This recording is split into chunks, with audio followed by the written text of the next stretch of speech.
지금부터 저희 더불어민주당 국회의원 80명 기자회견을 시작하도록 하겠습니다. 준비된 회견문 낭독하도록 하겠습니다.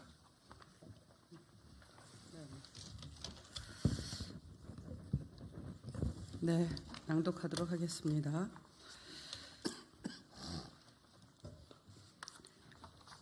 병립태행은 소탐대실이다. 명분도 잃고 실리도 잃는다.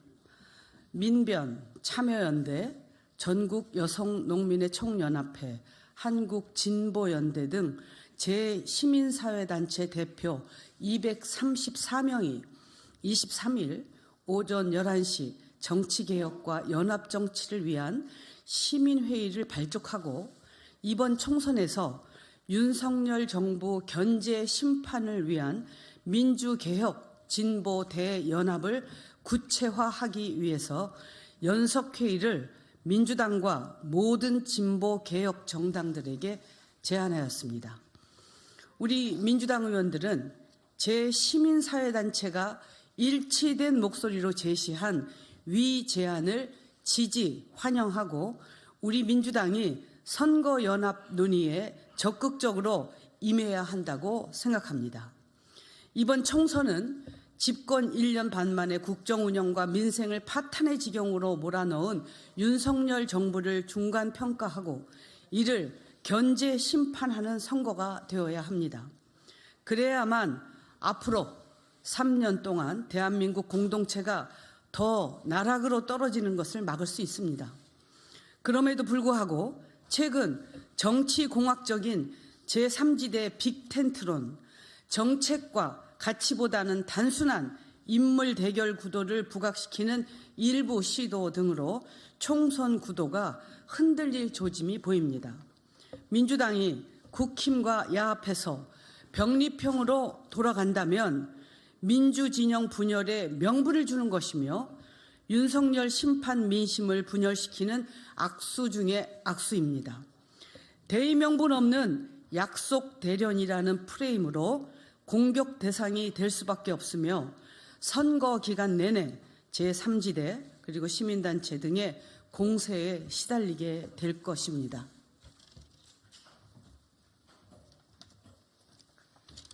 이번 총선에서 다시 윤석열 정부 내 민주개혁 진보 세력의 구도를 강화하고 그 결과로서 정부 여당의 의석수를 최소화하는 것이 중요합니다.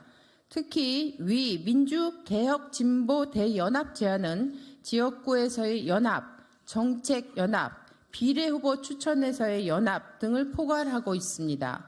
253석 지역구에서 민주당 중심으로 정부 여당과 1대1 구도를 만들고 경합지역에서 개혁, 진보 정당들 간의 경쟁으로 윤석열 정부 견제, 심판 민심이 분산되는 것을 막음으로써 지역구 최대 의석 확보를 위해 노력할 필요가 있습니다. 수도권, 충청, 강원, 부울경 등에서 표 분산으로 경합지역이 늘고 0.73% 차이 대선 패배의 악몽이 지역구에서 재현될 우려가 있습니다. 또한 이는 검찰을 이용한 윤석열 정부식 증오 정치와 우리 민주당의 내부 분열로 정치 혐오와 냉소가 조장되고 투표율이 낮아져서 민의가 왜곡될 위험성을 막는 길이기도 합니다. 여러 정당의 연대, 연합을 통해 다양한 유권자들을 투표장으로 불러 투표율을 높이고 민주주의 위기가 심화되지 않도록 막아야 합니다.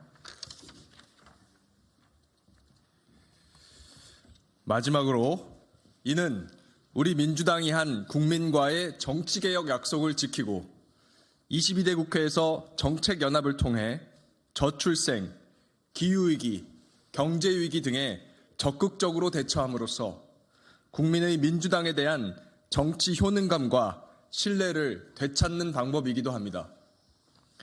윤석열 대통령이 거부하거나 거부권을 시사한 이태원 참사 특별법, 김건희 특검법과 50억 클럽 특검법, 노란 봉투법 등을 22대 국회 개원과 동시에 즉시 처리하는 방안 역시 위 선거연합의 공통 공약으로 검토되기를 바랍니다. 그동안 비례선거제에 대한 당내 논의가 충분히 이뤄진 만큼 지도부를 중심으로 제도적인 결단이 지체 없이 이뤄지고 총선, 민주개혁, 진보 대연합 논의에 우리 민주당이 적극적으로 임할 수 있기를 바랍니다. 우리 의원들도 함께 노력하겠습니다. 2024년 1월 26일 더불어민주당 국회의원 81명 1동. 마지막으로 한 가지 정정하겠습니다. 저희가 배포해드린 기자회견문에는 총 80명 국회의원 이름이 나열이 되어 있는데요. 김정호 국회의원이 여기 누락되어 있습니다. 그래서 추가하도록 하겠습니다. 총 81명입니다. 네. 이상으로 기자회견 마치겠습니다.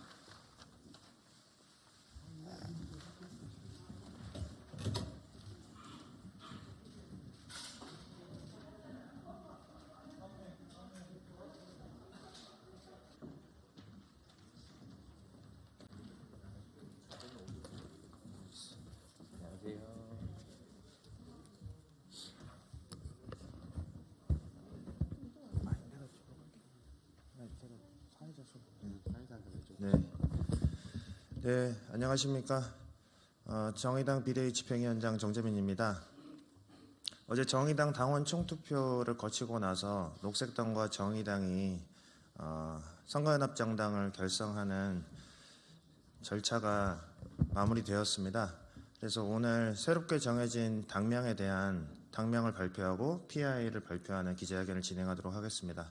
참석자 먼저 소개하겠습니다. 정의당 김준우 비상대책위원장 참석하셨습니다. 네, 녹색당 김찬희 대표님 참석하셨습니다. 정유현 녹색당 전국 사무처장님 참석하셨습니다. 네, 그리고 녹색당 경북도당 공동위원장 허승규 위원장님 참석하셨습니다. 네, 그러면 김준우 정의당 비상대책위원장님 발언 먼저 듣도록 하겠습니다. 네, 안녕하세요. 정의당 비상대책위원장 김준우입니다. 지난 14일 정의당은 당대회를 통해서 그리고 녹색당은 지난 23일 당원 총투표를 통해서 선거연합정당 추진을 승인했습니다.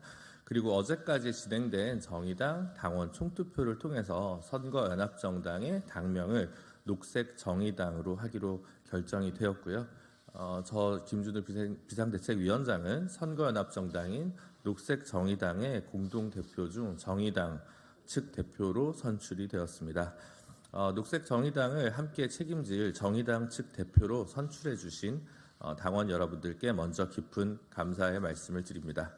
어려운 파도를 넘어 총선 돌파라는 과제를 완수해야 하는 녹색정의당 호에 항해사로 탑승하게 되어 무거운 책임감도 동시에 느끼고 있습니다. 정의당은 명실상부한 한국의 대표적인 진보 정당으로 새로운 정치 체제와 사회 변화를 위해 고군분투해 왔습니다. 노동이 당당한 나라, 누구도 차별받지 않는 사회를 만들기 위해 싸워왔습니다. 이제 녹색당과 손잡고 더 단단하게 나아가겠습니다. 심화되는 기후위기와 불평등, 지역 소멸과 기득권 양강 정치에 맞서 새로운 정치를 보여드리겠습니다. 불행한 미래를 향해 돌진하고 있는 한국 사회의 경로를 바꿔서 생태, 평등, 돌봄 사회국가로 나아가고자 합니다. 누구도 부정할 수 없는 기후정의라는 시대 정신에 가장 적극적으로 화답하는 정치 세력이 되겠습니다.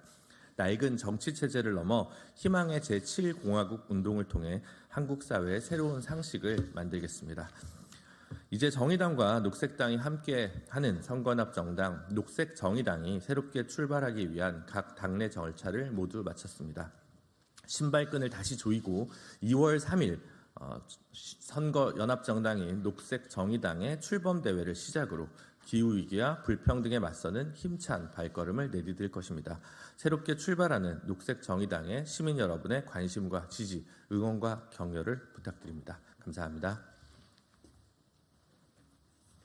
네, 다음은 김찬희 녹색당 대표님의 발언 듣도록 하겠습니다. 오랜 대화와 수기를 지속해온 녹색당과 정의당의 선거연합정당이 어제 두 당의 당원 총투표를 각각 통과하면서 이제 2월 3일에 창당 출범대회만 앞두게 되었습니다. 녹색당은 1월 22일 당원 총투표 결과 83.64%의 지지로 선거연합정당 추진이 가결되었고 정의당은 선거연합정당의 당명을 녹색정의당으로 하자는 당원 총투표가 어제 76.50%의 지지로 가결되었습니다. 또한 83.18%의 지지로 녹색정의당 공동대표단의 정의당 대표로 선출된 김주리 대표에게 축하를 보냅니다. 어제는 정치인에 대한 또 한 번의 정치 테러가 있었습니다. 민주주의를 위협하는 반복된 정치 혐오와 증오 표출에 대해 녹색당은 깊은 우려를 표하며 피해자의 쾌유를 진심으로 기원합니다. 동시에 이런 폭력적 정치 혐오는 대한민국의 거대 양당 체제가 스스로 만들어 온 것임을 지적하지 않을 수 없습니다. 거대 양당은 세상을 향한 따뜻한 비전과 보통 사람을 위한 정의로운 정책은 한결같이 부족한 상태에서 상대 정당을 헐뜯고 비하하며 상대 정당의 비리와 무능에 근거하여 자기 정당의 존재 이유를 찾는 정치를 오랫동안 해왔습니다. 이러한 거대 양당의 혐오 정치야말로 양당을 따르는 팬덤의 혐오 정서를 양산해온 주범입니다. 녹색당과 정의당이 함께 구성할 녹색정의당은 상대방의 존재를 지우는 부정의 정치가 아니라 함께 살아가는 세상을 그려가는 가치 중심의 긍정의 정치를 하겠습니다. 권력과 부가 없는 사람을 멸시하고 여성을 혐오하고 장애인을 배제하며 무생명들을 죽이고 인종차별을 일삼는 혐오와 차별의 정치를 배격하고 기존의 제도 정치 내에서 들리지 않는 생명의 목소리, 보통 사람의 목소리, 사회적 소수자의 목소리를 대변하는 가치 중심의 정치를 만들겠습니다. 녹색당과 정의당이 함께 만들어갈 가치 중심 연합 정치에 관심과 지지를 부탁드립니다. 네, 그러면 두 대표님으로부터 녹색정의당 PI에 대한 의미 설명을 듣도록 하겠습니다.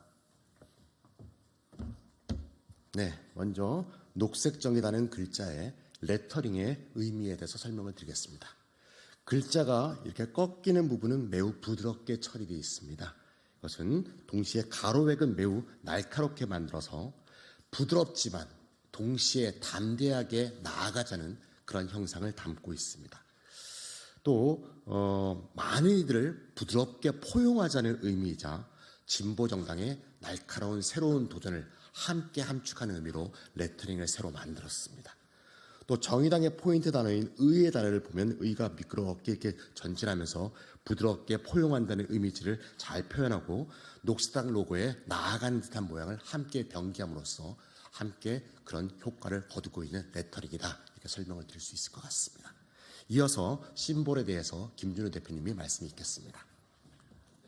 네, 심볼 부분은 정의당이 기존에 이제 L, V라고 보통 이제 오해하시는데요. L자를 그대로 좀 기본적으로 살렸습니다. 이 L은 노동, 레이버와 그리고 자유, 리버티에서 따온 L이었고요. 그 기존 심볼 마크의 가치를 그대로 새로운 선거연합 정당에도 담았습니다. 근데 기존 로고에서 이 L자가 이제 정의당 위에 작게 좀 들어갔다면 이번에 저희가 가치 중심 선거연합 정당이기 때문에 그 로고에서의 가치가 해당되는 심볼 부분을 좀 사이즈를 키웠고요. 그리고 녹색당으로 이제 이 가치를 더 풍성하게 만든다는 의미에서 녹색으로 이 나머지 부분을 채웠습니다. 무엇보다도 두 당의 기조 그리고 기존의 심볼 로고들을 충분히 함께 반영한 통합적인 형태고요. 이 때문에 비록 새로운 로고이지만 기존 로고들을 반영한 것이기 때문에 시민분들에게 보다 익숙한 형태가 아닐까 그렇게 기대하고 있습니다. 네, 이상 설명 마치도록 하겠습니다. 네, 그럼 이상으로 녹색정의당 PI 설명 기자회견을 마치도록 하겠습니다. 고맙습니다.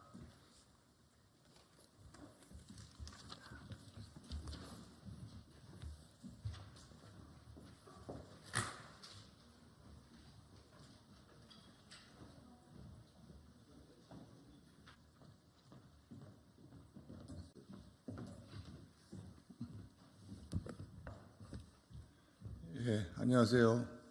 최승재 의원입니다. 오늘 인천에서 새롭게 출마하시는 우리 출마에 관련된 기자회견이 있겠습니다. 잘 경청해 주시기 바랍니다. 감사합니다.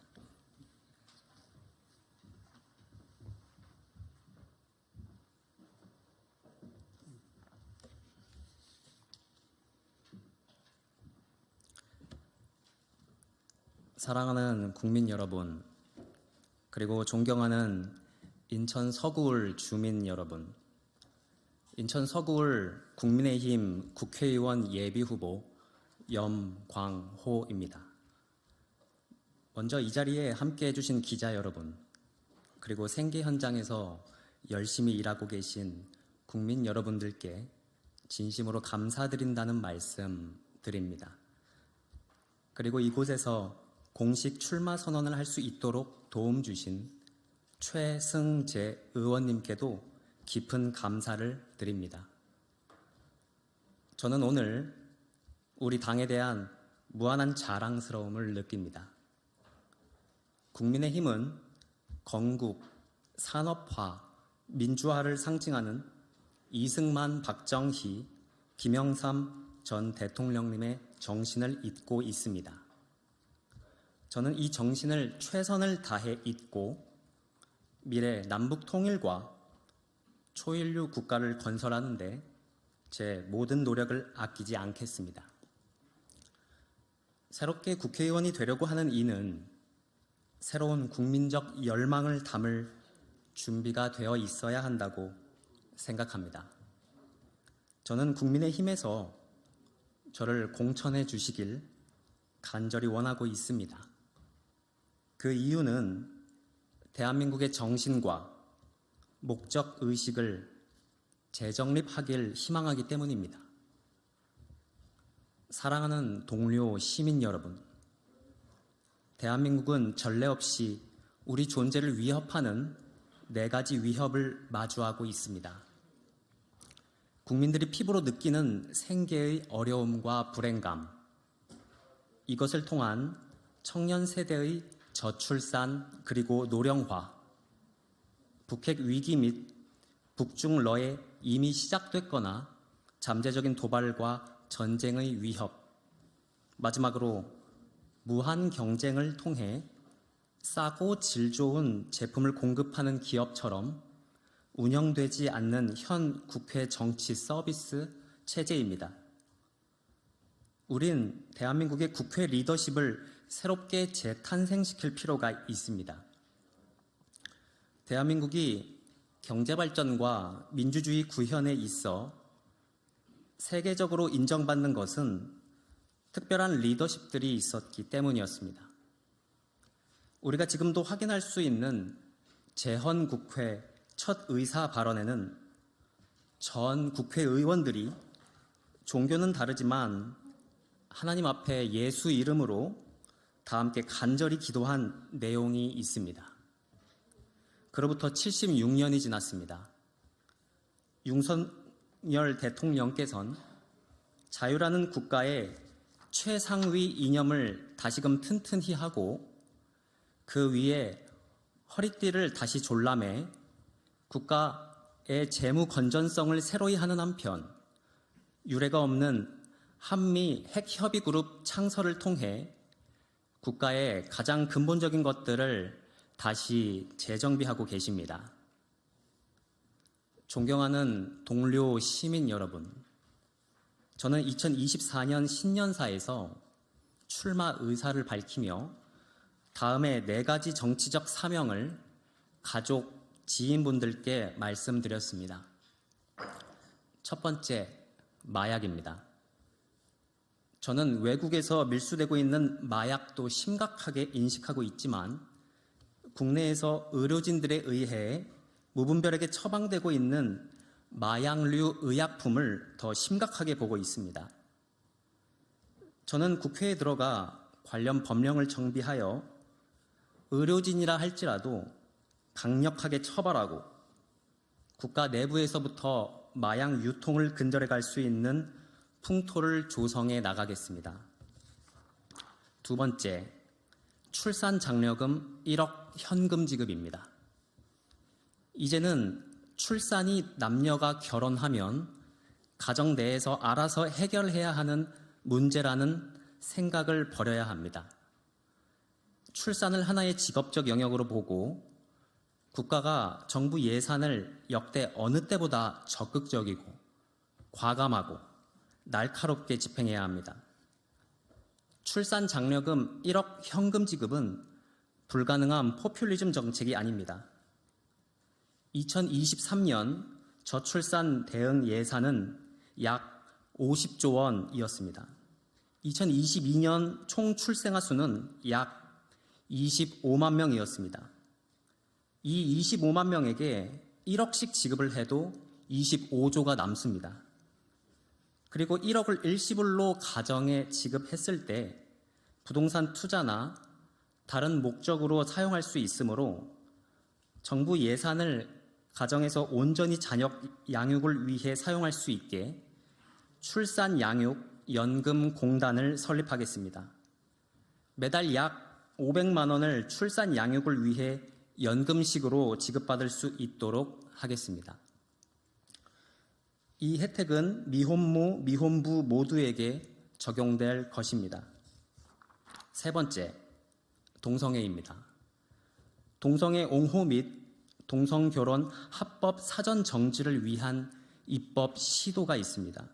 이전엔 차별금지법이었으며 현재는 평등법으로 불리는 이 법의 입법 시도를 저지하여 대한민국의 건전하고 아름다운 결혼 및 가정 문화를 지키겠습니다. 네 번째, 위대한 대한민국, 강한 대한민국입니다. 114년 전 안중근 의사께서 동양평화론이란 책을 저술하셨습니다. 이 책에서 말하는 동양평화를 구축하는 방법은 쉽게 말해 지금의 유럽연합 같은 아시아 연합을 결성하는 것이었습니다. 공동의 군대와 공동의 화폐를 운영하는 것입니다. 저는 이것이 대한민국이 주축이 되어 추진해야 할 가장 시급한 외교 안보 정책이라고 단언하고 싶습니다. 아시아 오세아니아 연합을 빠르게 결성하여 대만을 가장 첫 번째로 합류시키는 등의 조처를 취해야 합니다. 사랑하고 존경하는 인천 서구울 주민 여러분, 저는 주민 여러분들께 깊은 감사를 드리기 위해 인천 서구울에 출마하게 되었습니다. 저는 서울에서 태어났고 어릴 적 인천 남동구로 이사를 와 인천에서 초중고를 모두 졸업하였습니다. 그러던 중 저희 아버지 어머니께서 두 분 모두 각기 다른 사업을 하셨는데 두 분 모두 사업에 실패하고 빚을 지셔서 아파트, 상가 건물, 소유 공장을 모두 빼앗기고 그곳에서 할 수 없이 이사를 했습니다. 그리고 이사를 온 곳이 바로 이 인천 서구울 지역이었습니다. 제게 인천 서구울은 위로의 지역, 치료의 지역, 희망의 지역, 안식의 지역이었습니다.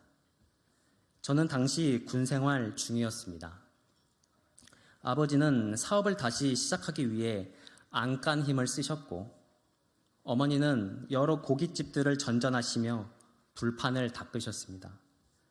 그렇게 번 돈을 또한 빚을 갚는 데 사용하셨습니다. 하루는 어머니께서 빚 갚을 돈이 없으셨습니다. 그때 정모모님께서 30만 원을 빌려주셨습니다. 인천 서구울 주민이셨습니다. 감사드립니다. 하루는 집에 쌀이 떨어졌었습니다. 그때 박모모님께서 저희 집에 쌀을 들여다 주셨습니다. 인천 서구울 주민이셨습니다. 감사드립니다.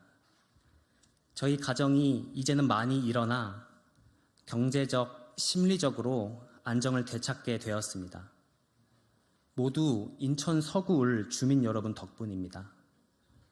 저희 가정에 내밀어 주신 따뜻한 손, 이제 제가 다시 인천 서구울 주민분들께 내밀어 드리겠습니다. 이제 저는 인천 서구울 주민분들께 제가 생각하고 있는 도시의 발전 방향을 설명드리고자 합니다. 첫째, 제가 생각하는 것은 오직 인천 서구를 미국의 뉴욕과 같이 만드는 것입니다. 이미 송도에서 시작된 뉴욕 맨해튼과 같은 세련된 도시 개발은 인천의 자랑이 되었습니다. 저는 이것에 박차를 가해 좀 더 정교하고 파워풀한 면을 곁들이겠습니다. 뉴욕 하면 떠오르는 것은 월스트리트, 자유의 여신상, 타임스 스퀘어, 브로드웨이, 프랭크 시나트라의 뉴욕 뉴욕 노래 등이 있습니다. 저는 이것들을 하나하나 인천 서구을에 도입할 것입니다. 이 중에 우리가 가장 눈여겨보아야 할 것은 바로 뉴욕이 엔터테인먼트 산업의 중심지라는 것입니다. 미국은 수도 워싱턴보다 뉴욕이 더 유명합니다. 저는 인천 서구을을 서울보다 더 유명한 지역으로 만들겠습니다. 이것이 이제부터 우리 인천 서구을 지역의 발전 테마이자 4개년 개발의 정체성과 목표가 될 것입니다. 둘째, 저희 지역구 내 청라 3동에는 이미 청라 스타필드라는 이름의 복합 돔 야구장 쇼핑몰 그리고 청라 영상문화 복합단지가 들어서기로 예정되어 있습니다. 청라 영상문화 복합단지는 영화 드라마 촬영 스튜디오 외에 가상현실 VR 및 증강현실 AR 체험 공간, 수중 촬영 스튜디오, 컴퓨터 그래픽 CG 촬영 스튜디오 등으로 꾸며집니다. 저는 이 공사가 완공 예정 기일까지 안전하게 공사가 이루어질 수 있도록 그리고 이곳을 연결하는 교통망이 잘 구축될 수 있도록 최선을 다하겠습니다.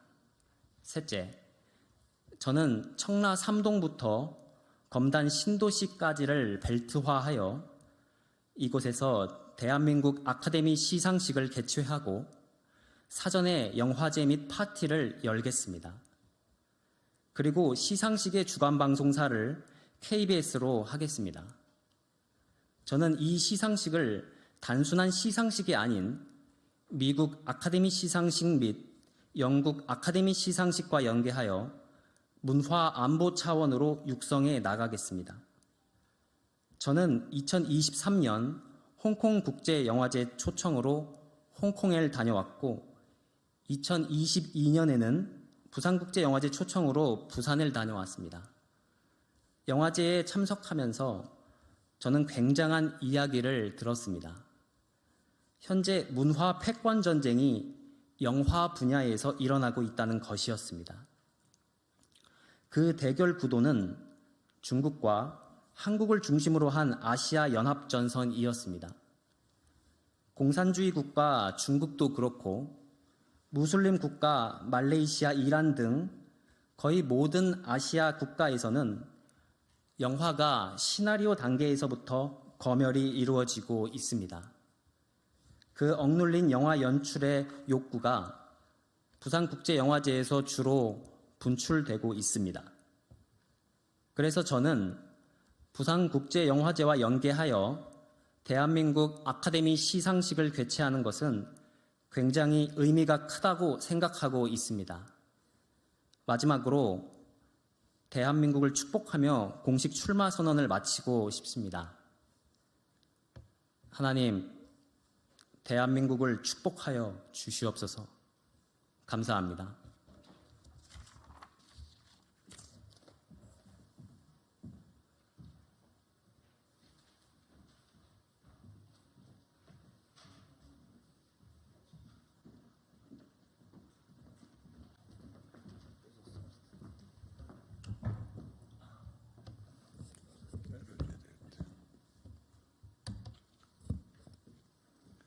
예, 최승재 의원입니다.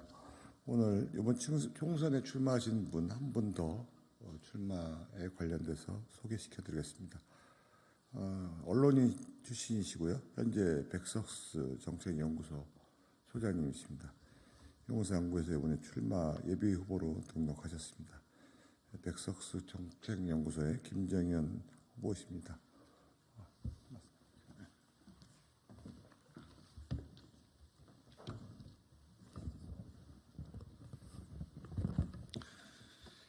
기자회견 시작에 앞서 이 자리를 마련해 주신 최승재 의원께 진심으로 감사의 말씀 전합니다.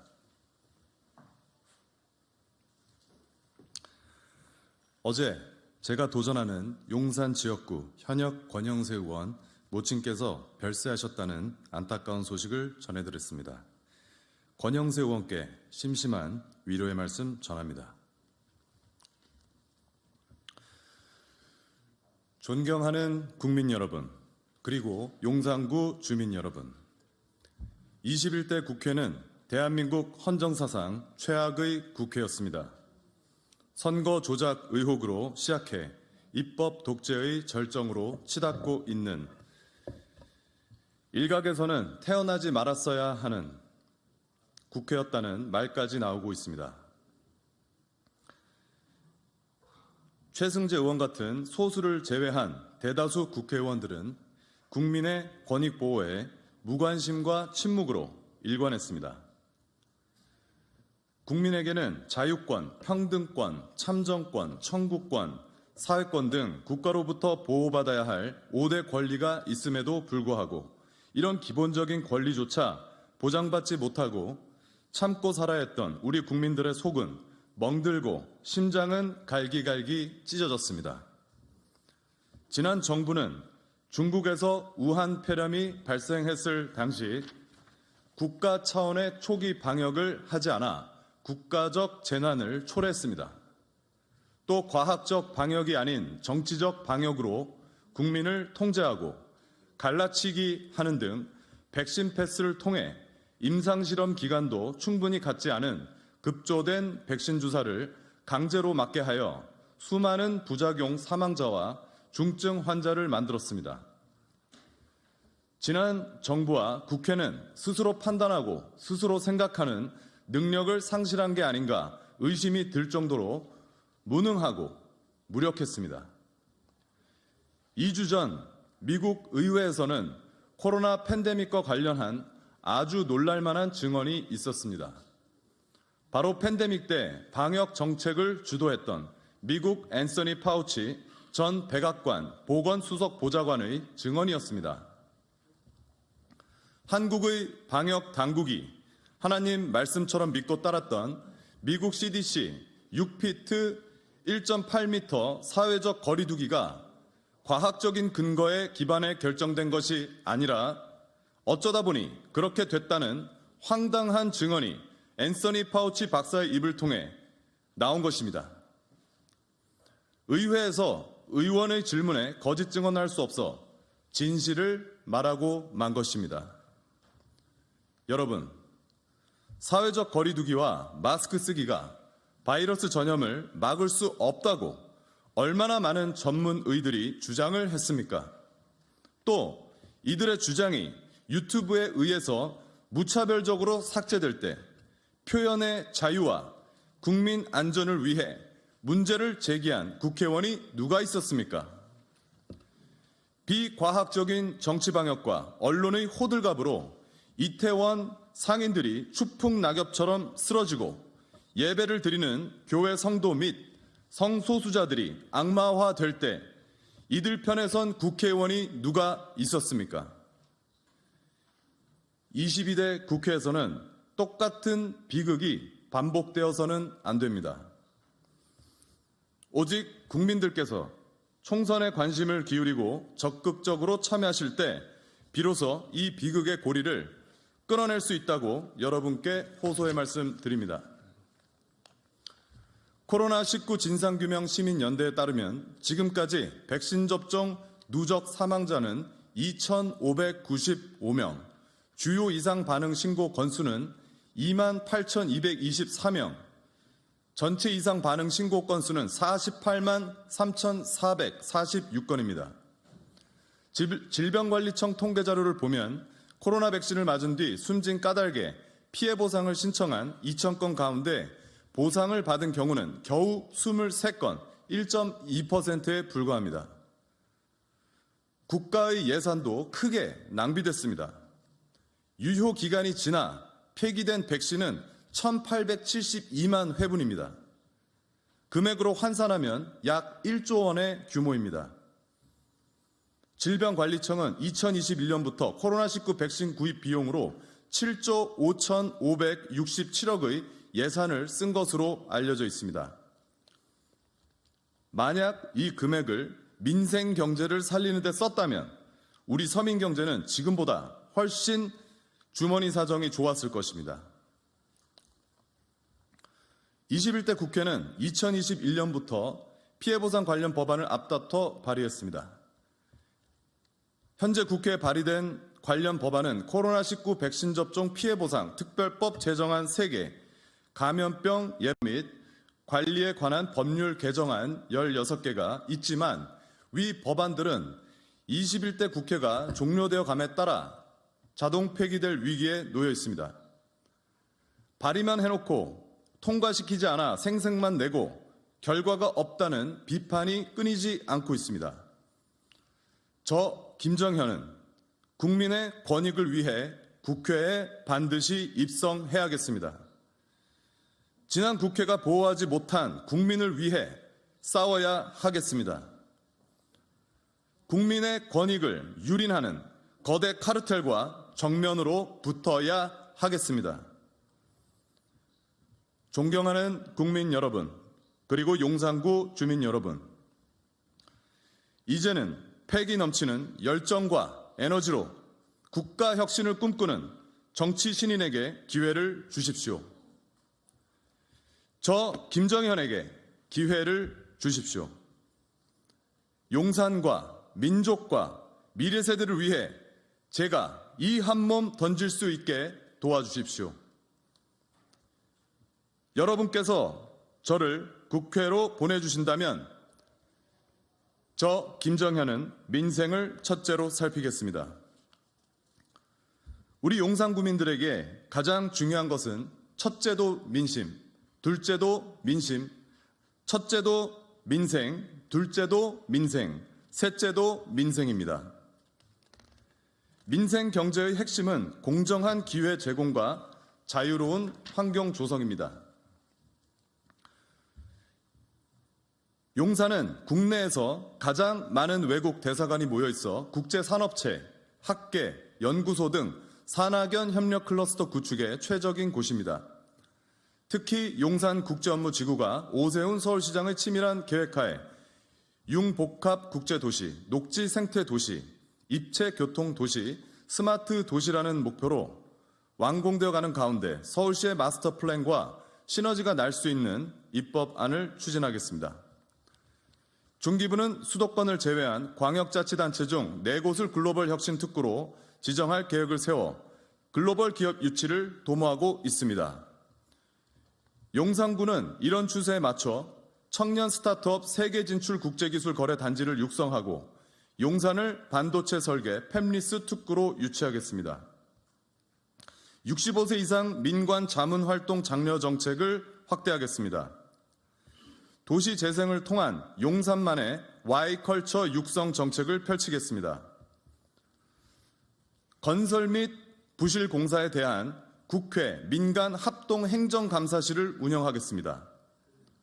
사회적 거리두기, 영업 운영 제한, 백신 패스 등 감염법에 근거한 상권 말살 정책을 원천 금지토록 하겠습니다.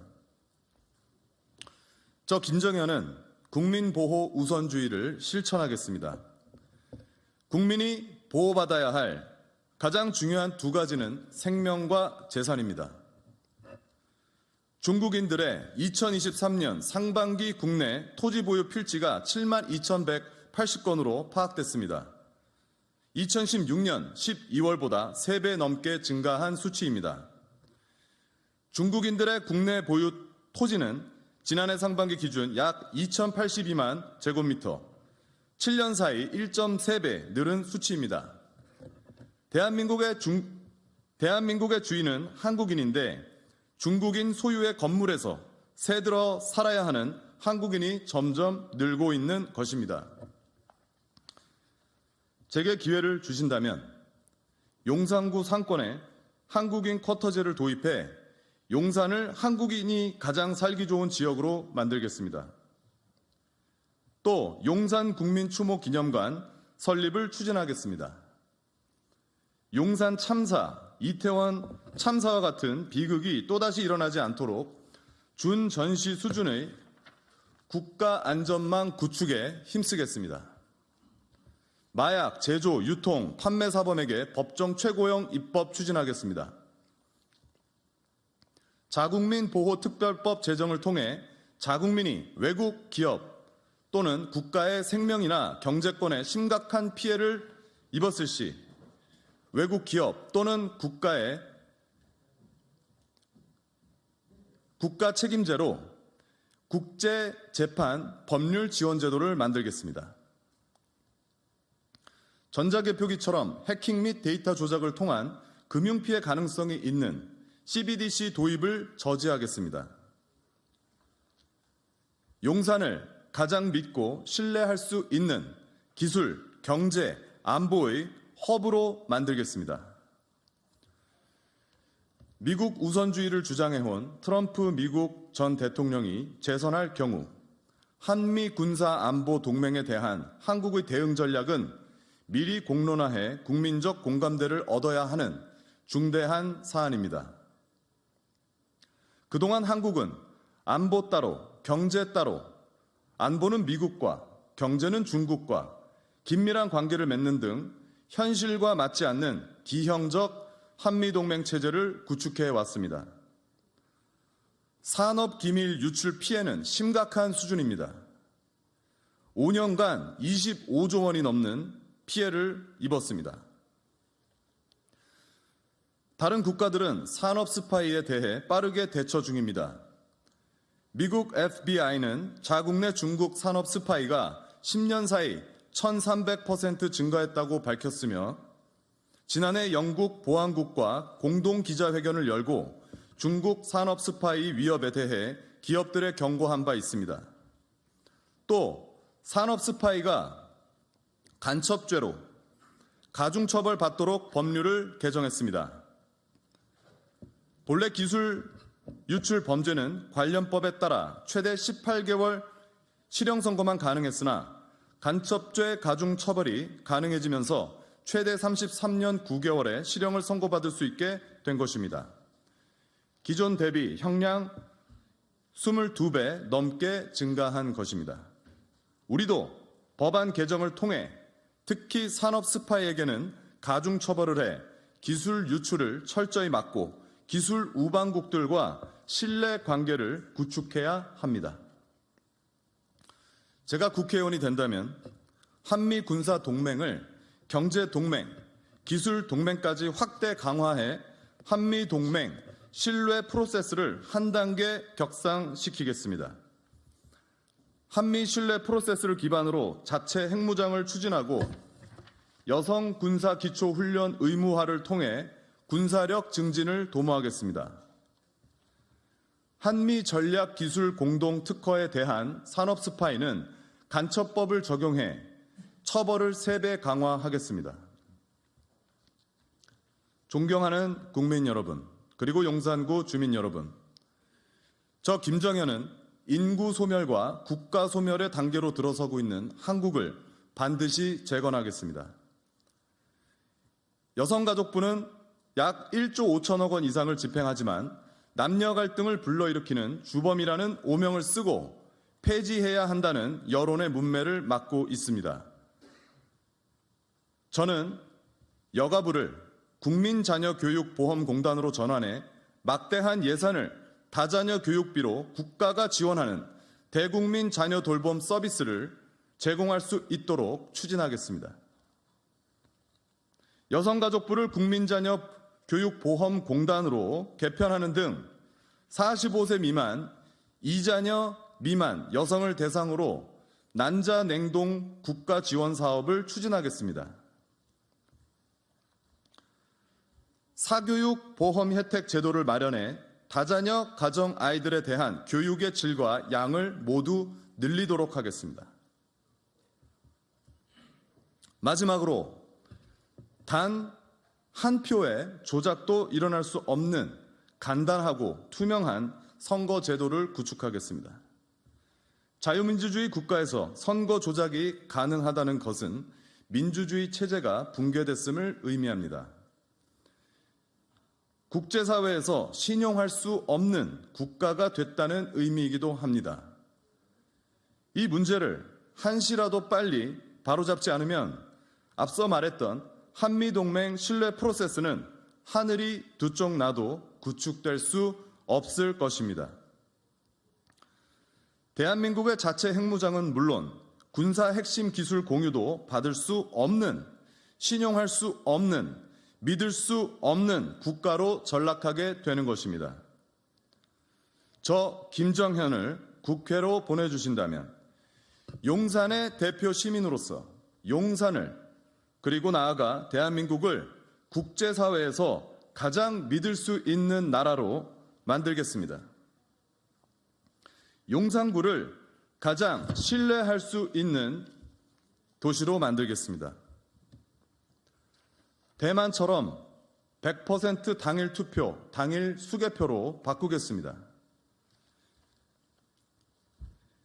미국 정부와 국제선거신용평가기구를 신설해서 공정선거에 대한 국제표준을 만들겠습니다.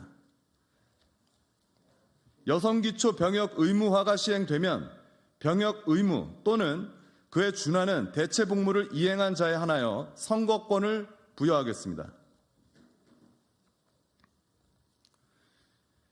기술이 세계를 지배한다는 팍스 테크니카 시대에서 한미 안보 동맹, 기술 동맹, 경제 동맹은 어느 때보다 중요하다는 것을 우리는 너무 잘 알고 있습니다.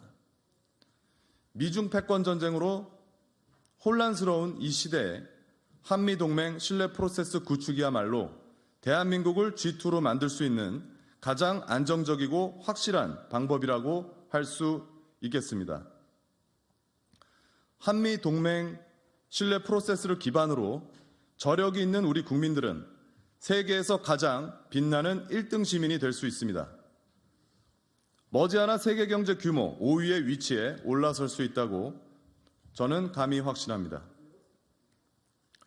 그 중심에는 용산구가 가장 큰 역할을 할 수 있도록 용산구의 대표 시민 저 김정현을 기억해 주십시오. 저는 미국 캔자스 주에서 태어났습니다. 그리고 한국에서 자랐습니다. 대한민국 군사 외교관인 카투사로 병장 만기 전역을 했습니다. 그리고 미국 캔자스 대학교에서 커뮤니케이션 학부로 졸업을 했습니다. 이후 주간조선과 월간조선에서 국제정치 관련 기사를 쓰는 특종 기자로 활동을 했습니다.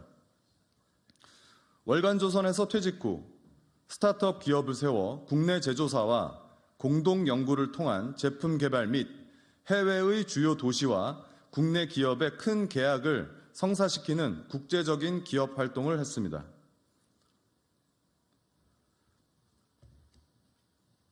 몇 주 전에는 미국을 방문해 박정희 전 대통령의 정보보좌관이자 미국의 특사로 파견됐던 양재윤 박사를 만나 국제 감각이 있는 리더의 중요성에 대해 사사를 받고 왔습니다. 한국계 미국 하원 의원들과 캘리포니아 재무장관인 피오나 마도 소개를 받고 왔습니다. 저는 세계적으로 영향력 있는 정치인, 기업인들과 긴밀한 소통 및 협력을 통해 국제사회 문제를 함께 해결해 나갈 수 있는 가장 국제적인 후보라고 자신합니다. 현재 여론조사상으로 가장 유력한 두 후보는 더불어민주당 강태웅 전 용산구 구청장과 국민의힘 권영세 사선 의원입니다. 두 후보 모두 60대로 서울대 엘리트 관료 출신 정치인들입니다. 정당은 다르지만 인물로 차별화할 수 있는 부분이 많지가 않습니다. 일부 정치평론가들은 용산구 민심에 대해 윤석열 대통령에 대한 여론이 좋지 않아 이번 총선이 민주당에게 유리할 것이라는 관측을 내놓고 있습니다. 용산 국방부 앞에서는 대통령 탄핵을 외치는 시위가 매주 이어지고 있고 이태원 참사 특별법을 공표하라는 시민단체 시위가 절정에 이르고 있습니다. 국민의힘은 상징성이 강한 용산을 지키기 위해 강력하고 젊은 리더십과 양당의 지지도를 뛰어넘는 참신한 후보가 나와야 총선에 이길 수 있다고 생각합니다. 저는 40세로 젊은 편입니다. 현재 국민의힘의 가장 부족한 대언론전과 미디어전에 대한 전문성도 갖고 있습니다. 저는 백서스란 유튜버로 활동을 해 인지도도 없지 않는 편입니다. 미국 시민권을 태생적으로 갖고 있었지만 한국 군대에 자진 입대해서 군사외교관으로 만기전역한 국제적이고 애국심이 강한 한국인이라고 자부합니다. 저 김정현의 이름 석자를 가슴 깊은 곳에 새겨주십시오. 대한민국 용산과 민족과 미래 세대를 위해 모든 것을 걸 준비가 돼 있는 한 청년이 있다는 사실을 꼭 기억해 주십시오. 이상 기자회견 마치도록 하겠습니다. 긴 시간 경청해 주셔서 감사합니다.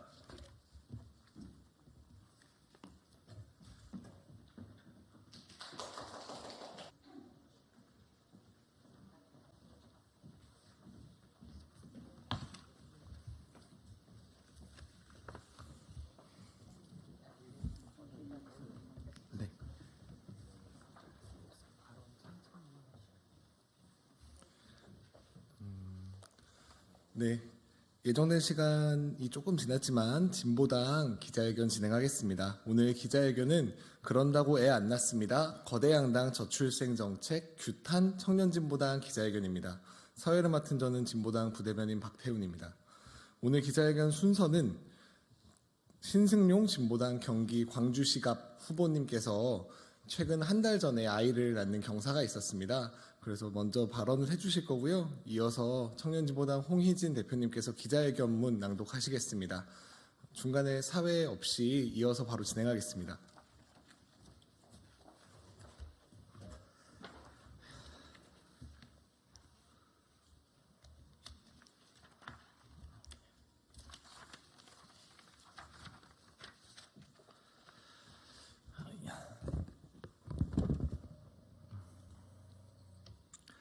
예, 안녕하십니까. 진보당 광주시갑 후보 국회의원 후보 신승용입니다. 제 이야기를 잠깐 드리겠습니다. 저는 얼마 전에 한 아이의 아빠가 되었습니다. 생후 30일이 간 넘은 딸을 보며 무한한 애정을 느끼며 행복감에 빠져 있지만 앞으로 이 아이와 함께 살아갈 날을 생각하면 고민이 깊어집니다. 제가 지금 국회에서 기자회견을 나올 수 있는 것은 산후도우미 지원이 딱 3주간 가능하기 때문입니다. 앞으로 10일 뒤면 이 기간이 끝납니다. 그러면 저와 아내 둘 중 한 명은 무조건 육아를 전담할 수밖에 없습니다. 제 아내는 프리랜서로 일을 해왔고 저는 건설 노동자로 일을 해왔습니다. 둘이 일을 함께하며 소득을 낼 때는 살만하였습니다. 그러나 부양가족이 생기며 입은 3개가 되었는데 노동은 한 명이 해야 되는 상황에 부닥쳤습니다. 이 와중에 민주당과 국민의힘이 거대 양당이 낸 저출산 고령화 대책을 보면 한숨밖에 나오지 않습니다. 국민의힘에 묻습니다. 저출산 고령화 대책으로 남성 출산 휴가 의무화, 육아휴직 급여 인상 등 주로 일가정 양립 지원에 초점을 맞춘 방안을 1호 공약으로 제시했다고 하였습니다. 그런데 저와 제 아내와 같은 비정규직 노동자들은 어디에 휴직급여를 신청해야 합니까? 국민의힘이 신경 쓰는 출산율 대책은 정규직 노동자들만의 대책입니까? 국민의힘에 묻습니다. 대한민국 출산율 저하의 근본 원인이 아빠들이 육아를 위해 시간을 안 내기 때문입니까? 육아휴직 제도가 있음에도 쓰기 어렵게 만드는 경직된 직장 문화가 근본 원인입니까? 소득 하위 40% 대비 소득 상위 40%의 출산 배수는 이미 2배수가 넘었습니다. 저소득층일수록 출산 포기자, 소위 출포자가 나날이 늘어가고 고물가, 고금리, 고환율 속에 허덕이는 청년과 신혼부부들에게는 출산은 생각하기도 싫은 일일 뿐입니다. 아이를 안 낳을수록 현명하다는 말이 괜히 있는 게 아니란 말입니다. 민주당에 묻겠습니다. 문제 진단을 미래에 대한 희망, 자산, 소득 불평등으로 삼았습니다. 그리고 내는 정책이 저금리로 돈을 빌려주는 현금성 정책과 아이를 낳을수록 많은 평수의 집을 주겠다는 포상 정책을 걸었습니다. 뭔가 이상하지 않습니까? 문제에 대한 진단과 대안이 왜 따로 놉니까? 자산, 소득 불평등이 문제면 이것을 해결하십시오. 대한민국의 대기업 정규직, 대기업 비정규직, 중소기업 정규직, 중소기업 비정규직, 파견직 등 신분제처럼 활용되는 피라미드 임금 구조에 대한 개혁안과 대책을 내놓는 것이 옳지 않습니까? 왜 아이를 많이 낳으면 돈과 집을 주겠다고 포상을 걸고 있습니까? 친구들에게 물어보면 하나같이 대답합니다. 집 하나 없겠다고 결혼해야 하냐? 난 그러긴 싫다. 이게 뭐가 틀린 말입니까? 사람으로 태어나 자녀를 기르며 행복을 느끼는 것이 전혀 부담이 되지 않고 당연하고 행복한 일이 될수록 과감한 개혁안이 아니라 아이를 낳을수록 좋은 포상을 주는 안은 눈앞의 이익에만 연연하는 장사꾼 마인드와 다름없습니다. 출생률과 관련된 여러 가지 의미 있는 지표가 많이 나오고 있습니다. 그 중에서도 가장 주목해야 하는 것은 소득 수준에 따른 출산 포기자의 증가 추이입니다. 노동인구의 절반가량이 비정규직으로 일하는 상황에서 이들에 대한 사회 안전망에 대한 확대, 육아와 돌봄에 대한 국가 책임의 증대, 절망적인 소득 격차의 해소가 이루어지지 않는 이상 출생률의 중간은 요원할 일일 것입니다.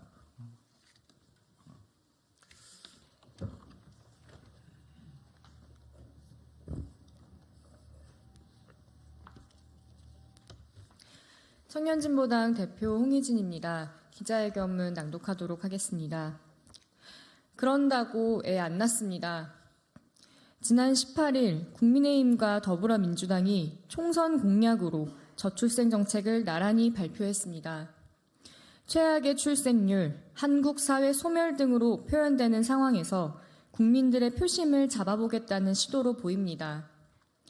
더불어민주당은 대출과 주택자산 직접 지원 방안을, 국민의힘은 정부 조직 개편과 법안 개정을 약속하고 나섰습니다. 하지만 청년들의 반응은 그야말로 싸늘합니다. 그런다고 애 안 낳는다는 말이 저절로 나옵니다. 여야는 저출생에만 초점을 맞춘 애만 낳으면 지원금부터 대출과 주택을 보장해주겠다는 정책으로 0.6명인 출생률이 올라갈 수 있다고 생각하십니까?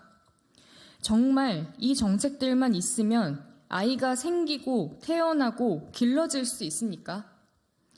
어느 누구도 그 누구한테도 출산하라고 할 수 없습니다. 그런데 지금 발표된 정책들을 보면 사실상 돈을 줄 테니 애를 낳으라는 압박과 다를 바가 없습니다. 정치가 해야 하는 것은 국가의 인구가 필요하니 애를 낳으면 혜택을 주겠다는 접근이 아닙니다. 지금 필요한 저출생 대책은 아이를 낳고 싶은 사람들이 낳을 수 있고 잘 키울 수 있는 사회와 분위기를 만드는 것입니다. 저출생 문제는 지금 이 사회를 살아가는 모든 사람들이 존엄한 인간으로서 살아갈 수 있는 사회가 되어야 해결될 수 있습니다. 가난하면 애 낳으면 안 된다는 생각이 어느 세대에나 있었겠지만 지금 세대에는 그런 생각들이 훨씬 더 확고합니다. 가난한데 애를 낳으면 그 애는 무슨 죄냐, 부모가 이기적인 거다, 이런 반응들이 일상적입니다. 나 혼자 살기에도 앞날이 막막한데 어떻게 아이를 낳을 수 있냐는 국민들에게 거대 양당이 제안하고 있는 이 편협한 저출생 정책은 기만적이고 모욕적이기까지 합니다. 지금의 양당 정책으로는 저출생 문제 해결 안 됩니다. 일단 낳으면 주겠다, 이런 식의 정책이 아니라 청년의 삶이 근본적으로 바뀌는 대책이 선행되어야 합니다. 교육에서의 무한 경쟁, 불안하고 불량한 일자리, 전세 사기 걱정부터 해야 하는 주거 불안, 만연한 성차별과 당연한 경력 단절이 지금의 현실입니다. 청년진보당은 주 4일제의 전면 확대, 누구나 월 300시대, 대학 서열화 폐지를 만들어내겠습니다. 전국민 4대 보험을 적용하고 돌봄 국가 책임 시대를 열겠습니다. 청년들이 마주한 잔인한 현실에 대한 해결이 곧 저출생 문제 해결입니다. 양당의 저출생 정책 다시 생각해 주시길 바랍니다. 양당의 저출생 정책은 반쪽짜리입니다. 낳으면 해줄게 식의 정책이 아니라 청년의 삶이 어려운 근본 원인을 고치는 대책이 선행되어야 할 것입니다. 이상입니다.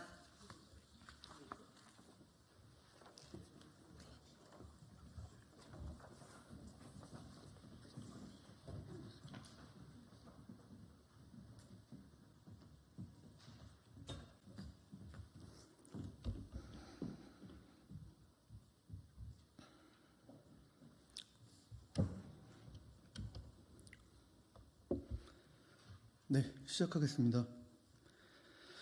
빛나는 자유의 땅, 대한민국을 밝히는 첫 번째 도시, 파주 동료 시민 여러분 안녕하십니까? 국민의힘 대변인 김정식입니다. 저는 오늘 국가란 그리고 정치란 무엇인가라는 질문에 대한 나름의 해답과 사명감을 가슴에 품고 제22대 국회의원 선거 파주시 을 지역구 출마를 선언합니다. 저는 13년 전 육군 소위로 임관해 지금은 아파트로 바뀐 문산대대에서 파주와의 인연을 시작했습니다. 1번 국도를 중심으로 파주 북부의 곳곳이 제가 목숨을 바쳐 지켜야 할 소중한 장소였습니다. 봉서산과 명학산이 앞마당이었고 금촌역과 자유로는 나름의 해방구가 되기도 했습니다. 장담반도에서 장산리에 이르는 길고 긴 GOP를 걷고 살피며 어느새 파주는 제2의 고향이 되었습니다. 파주는 통일의 관문이자 통일 대한민국의 중심 도시입니다. 하지만 지금의 파주, 특히 우리 북파주 지역은 접경 지역의 소외된 변두리 도시로 전락하고 있습니다. 경기도지사, 파주시장, 파주 국회의원 모두 민주당인데 누구 탓을 할 수 있겠습니까? 특히 소득 주도 성장과 부동산 정책 등 철진한 이념에 치우쳤던 문재인 정부는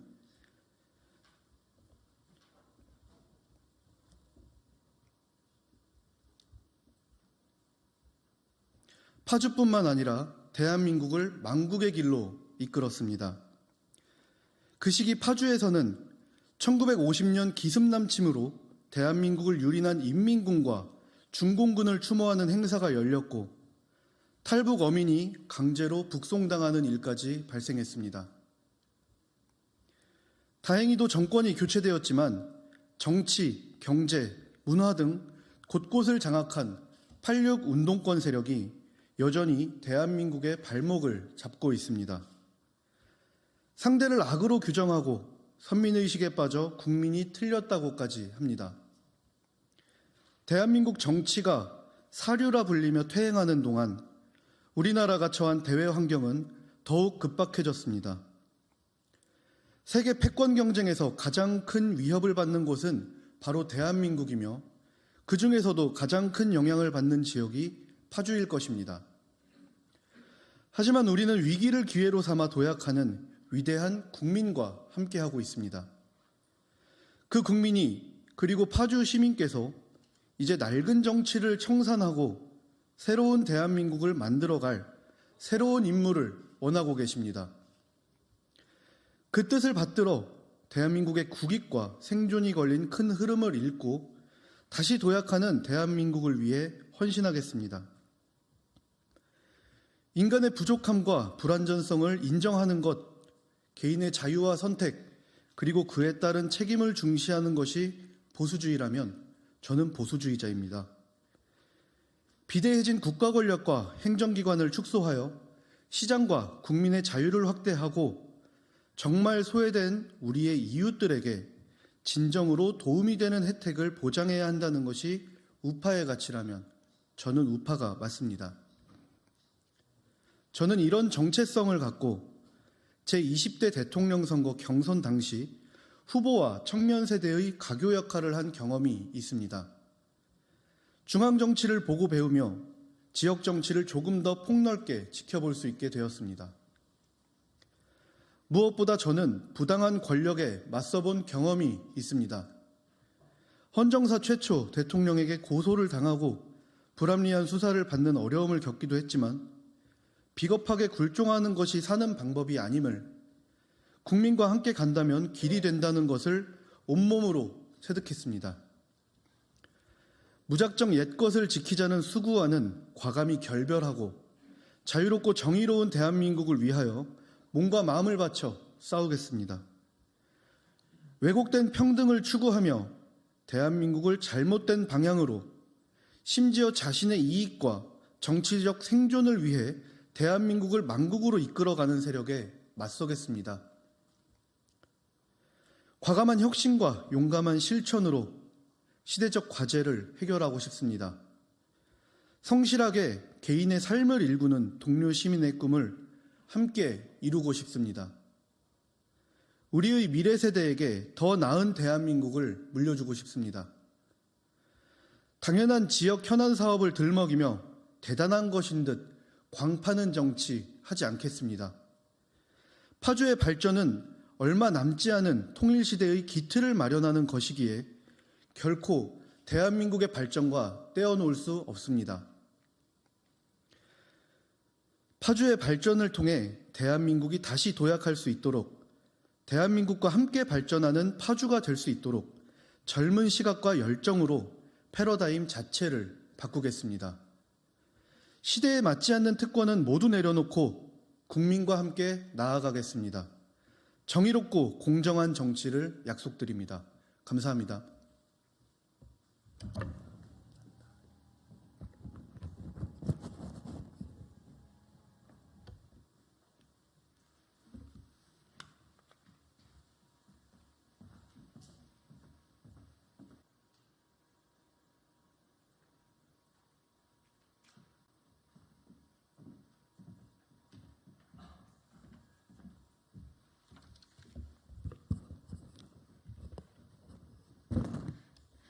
진보당 대변인 홍희진입니다.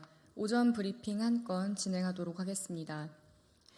배현진 의원 피습, 혐오의 정치를 멈춰 세워야 합니다. 배현진 국민의힘 의원이 어제 오후 괴한에 의해 피습을 당하는 사건이 발생했습니다. 배현진 의원은 사건 발생 직후 병원으로 이송되어 응급처치를 받았다고 합니다. 우선 무엇보다도 배현진 의원의 빠른 치유와 회복을 기원합니다. 수사당국에서는 엄중한 조사를 통해 사건의 진상을 명확히 밝혀주시길 바랍니다. 그 어떠한 경우에도 민주주의 사회에서 정치인에 대한 폭력과 테러는 용납될 수 없습니다. 극단적 폭력으로 터져나오는 이 혐오의 정치는 곧 우리 민주주의에 대한 위협입니다. 진보당은 모든 정치인에 대한 폭력과 테러에 단호히 반대하며 혐오의 정치를 종식하기 위해 제 역할을 다하겠습니다. 이상입니다.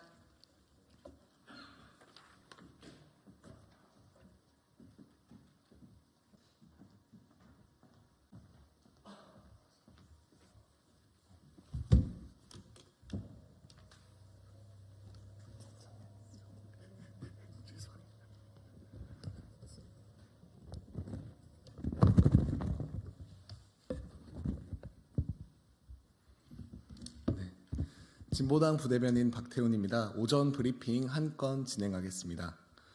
대통령실의 뉴스토마토 등록 취소, 손바닥으로 하늘을 가릴 수는 없습니다. 대통령실이 뉴스토마토의 출입 등록 취소를 통보했습니다. 뉴스토마토는 민간인, 즉 천공의 대통령실 관저 이전 개입 의혹을 보도한 바 있습니다. 대통령실은 작년 1월 보도가 있은 이후 지난 1년간 출입기자 변경 신청을 받아주지 않다가 끝내 출석 미비라는 말도 안 되는 이유로 출입 등록을 소멸시켰습니다. 윤석열 대통령 집권 시기 대한민국 언론의 자유는 크게 후퇴하고 있습니다. 방통위를 장악하고 KBS를 땡윤 뉴스로 만들고 있습니다.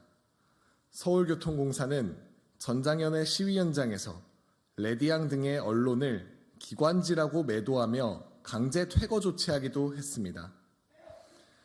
진보당 강성희 의원의 입을 막고 대통령실 관저이 전 민간인 개입 의혹을 보도한 뉴스 토마토의 대통령실 출입은 막을 수 있어도 대한민국 민주주의의 역사를 후퇴시킬 수는 없습니다. 손바닥으로 하늘을 가리려는 윤석열 정권의 시도는 처참한 실패로 돌아갈 것이며 그 끝은 이미 우리 역사가 증명하고 있습니다. 마치겠습니다. 감사합니다.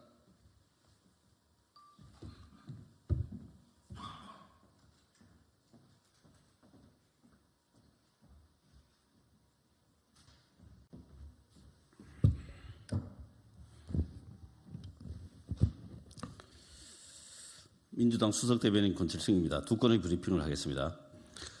정치 테러가 중대 범죄가 아니라는 경찰은 정치 테러를 확산시킨 책임을 져야 합니다. 국민의힘 배현진 의원의 쾌유를 기원합니다. 배현진 의원에 대한 테러는 이재명 대표에 대한 정치 테러 사건을 축소 왜곡한 경찰의 소극적인 수사가 낳은 참사입니다. 그렇지 않고서야 어떻게 이재명 대표가 정치 테러로 쓰러진 지 3주 만에 끔찍한 참사가 또다시 일어날 수 있습니까?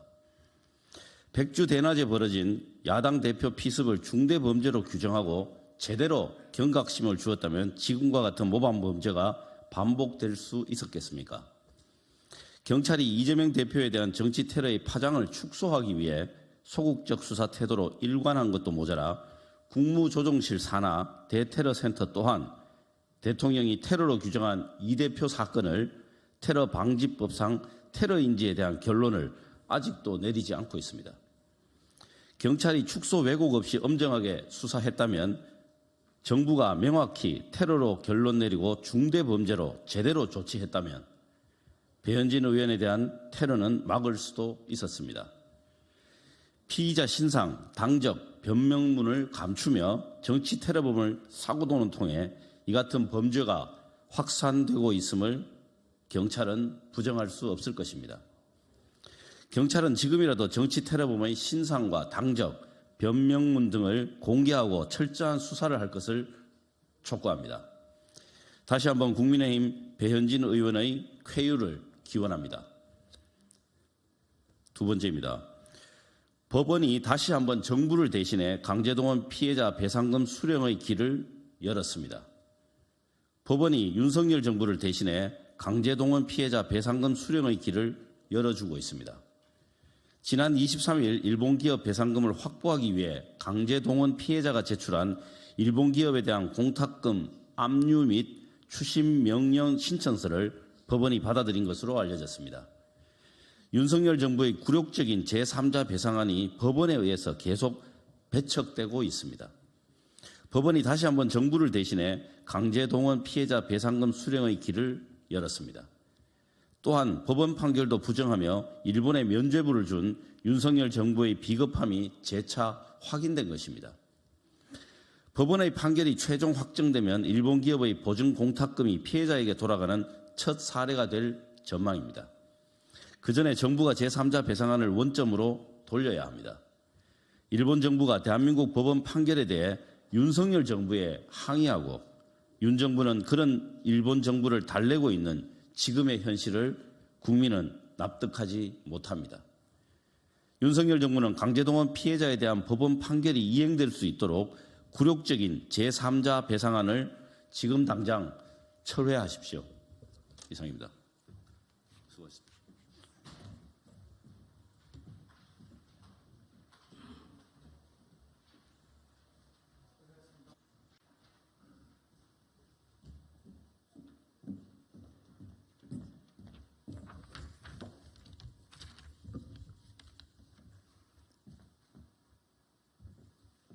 네, 국민의힘 정광재 대변인입니다.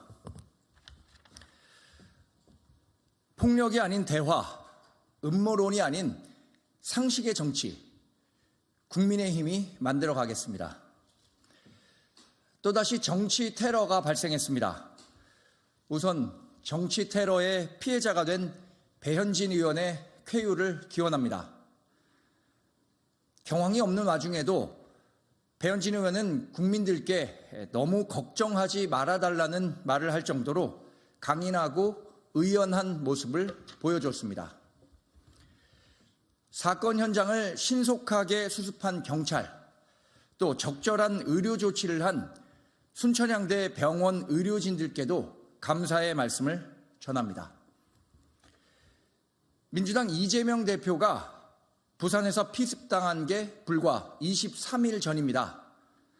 그런데도 또다시 대낮에 서울 시내 한복판에서 정치인을 향한 테러 사건이 발생했습니다. 특히나 이번 사건이 미성년자의 범행이라는 소식은 더욱 마음을 무겁게 하며 여전히 변하지 않은, 어쩌면 더 퇴행한 우리 정치를 또 한 번 되돌아보게 됩니다. 정치가 길을 잃었습니다.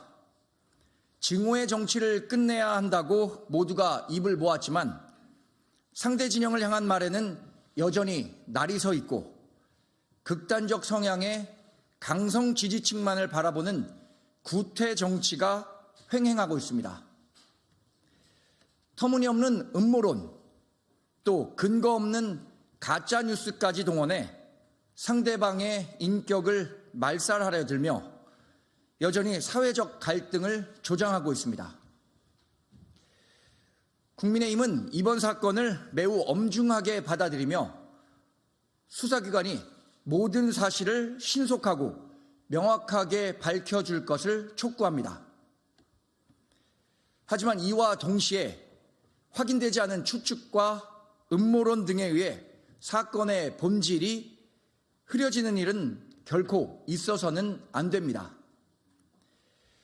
국민의힘 내부 구성원들부터 차분하게 수사 진행 상황을 살펴보고 이성적이고 합리적인 자세로 이에 대응해 갈 것입니다.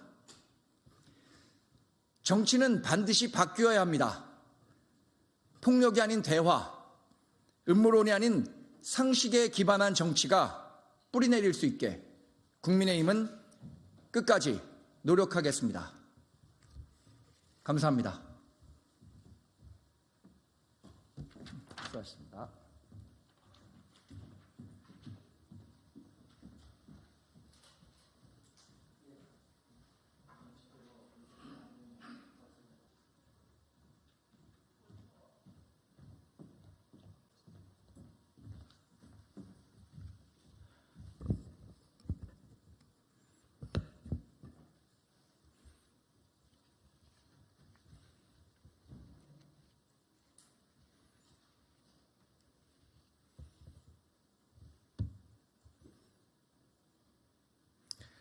안녕하십니까. 더불어민주당 원내대변인 광주 동구남구갑 국회의원 윤영덕입니다. 오늘의 원내대변인 브리핑 2건 발표하겠습니다.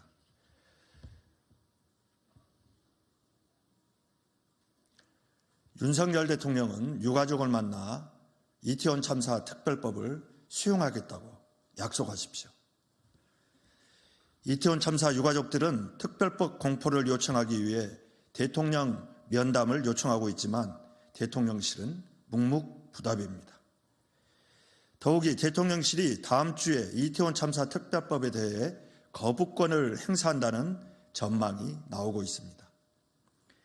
윤석열 대통령은 참사 이후 지금까지 단 한 차례도 유가족들을 만나지 않았습니다. 끝까지 윤석열 대통령은 가족을 잃은 고통을 감내하고 있는 유가족을 외면하고 가슴에 대못을 박을 생각이십니까? 159명의 국민이 한순간에 생명을 잃은 사건인데 끝끝내 아무런 책임도 지지 않겠다니 정말 비정한 대통령이고 비겁한 정부입니다. 특별재난지역을 선포하고 국가애도기간을 지정했던 것이 정부 책임을 회피하기 위한 수단에 불과했습니까? 칼바람을 맞으며 1박 2일 동안 15,900배를 올리면서 특별법 공포를 촉구한 유가족들에게 이럴 수는 없습니다. 유가족들의 울분과 한을 끝까지 외면한다면 국민께서 윤석열 정부를 용서하지 않을 것입니다. 윤석열 대통령은 지금이라도 유가족을 만나 위로하고 특별법을 공포하겠다고 약속하십시오. 그것이 국민께서 선출한 대통령으로서 마땅히 감내해야 할 책임임을 분명하게 밝힙니다.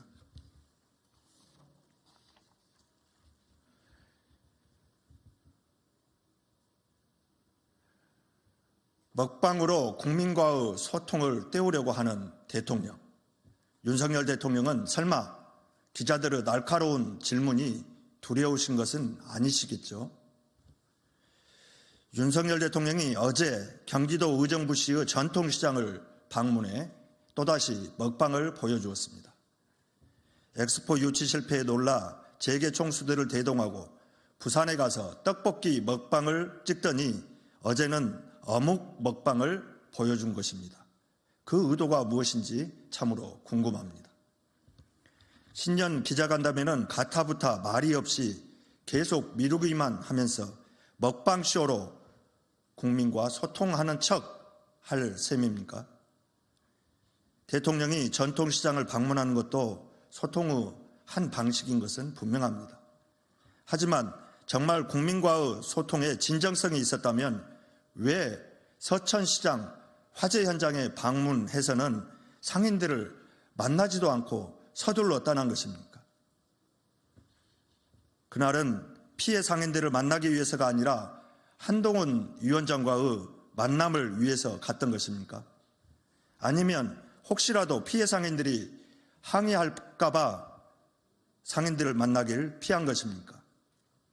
국민은 먹방이 아니라 국민과 소통하고 국민 물음에 응답하는 대통령을 보길 원합니다. 진보, 보수를 떠나 모든 대통령이 열었던 신년 기자회견을 왜 윤 대통령만 못하겠다고 하고 있는 것입니까? 기자들의 날카로운 질문이 두렵습니까? 어떤 질문이 나올지 몰라 기자들 앞에 서기가 무서우신 것입니까? 정해진 질문에 정해진 답변만 하는 짜고 치는 고스톱 같은 인터뷰, 그것으로 국민의 무릎에 대한 답을 대신할 수는 없습니다. 국민이 원하는 것은 국민의 물음에 솔직하고 진정성 있게 답하는 친절한 대통령입니다. 우리 국민은 김건희 여사 의혹에 대해 진실을 묻고 그에 대한 답변을 듣고 싶어 합니다. 우리 국민은 윤석열 대통령의 국정 운영에 대해 묻고 답변을 들을 권리가 있습니다. 국민이 대한민국의 주인이기 때문입니다. 윤석열 대통령은 지금이라도 국민의 물음에 답변하시기 바랍니다. 감사합니다.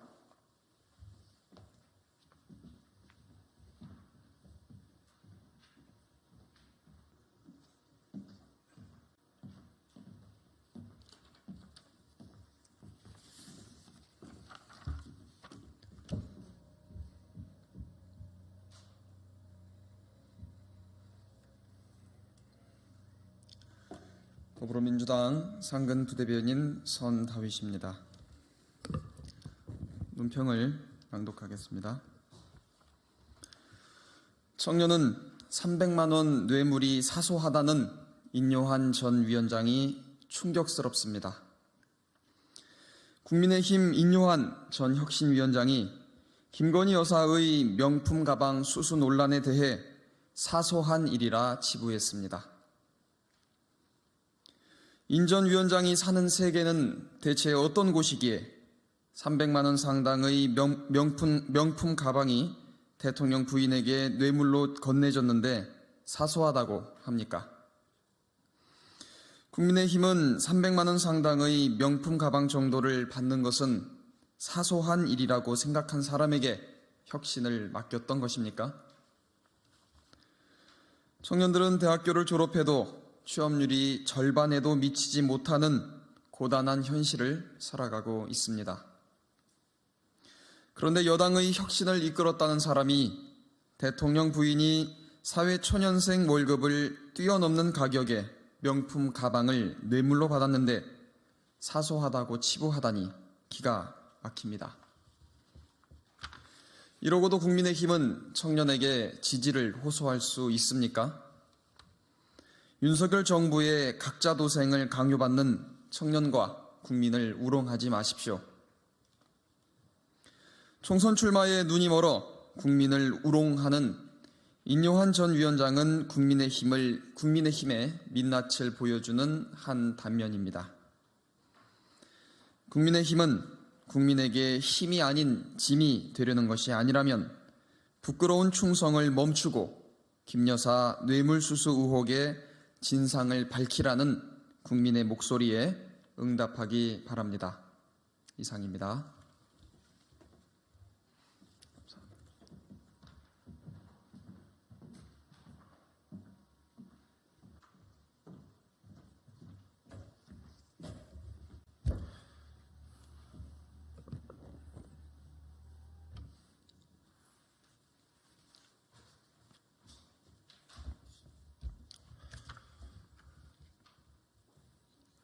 브리핑 두 가지 하도록 하겠습니다.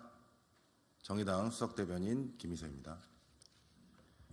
중대재해처벌법이 27일 전면적으로 시행됩니다. 제대로 된 법 적용으로 사업장의 비용 절감과 이윤보다 노동자의 목숨이 훨씬 귀하다는 법의 엄정함을 보여야 할 것입니다. 중대재해처벌법을 또다시 유예하려는 시도가 불발되자 윤석열 대통령은 강력한 유감이라고 입장을 표명했습니다.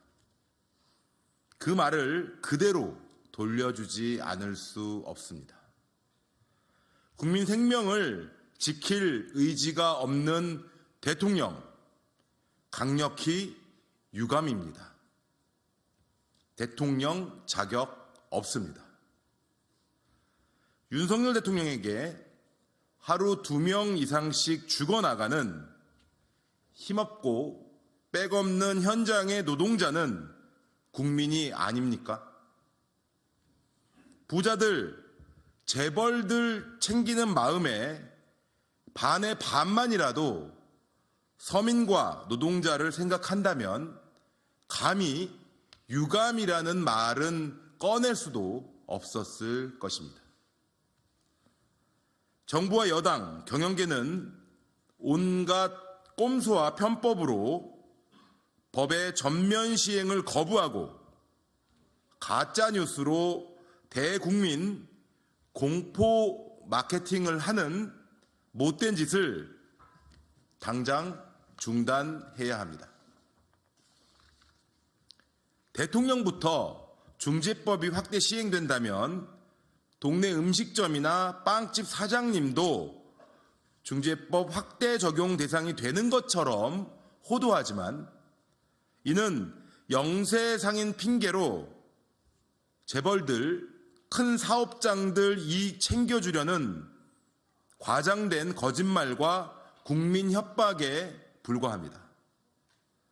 중재법은 5인 미만 사업장에 적용되지 않고 소상공인과 영업장 바닥면적 333평 미만 사업장은 모두 제외하는 등 영세 상공인들에게 부당한 부담이 없도록 조치를 하고 있는데 얼토당토하는 민생과 영세 상인 거짓 핑계에 대통령과 장관들이 앞장서는 것은 꼴불견이자 파렴치한 일이 아닐 수 없습니다.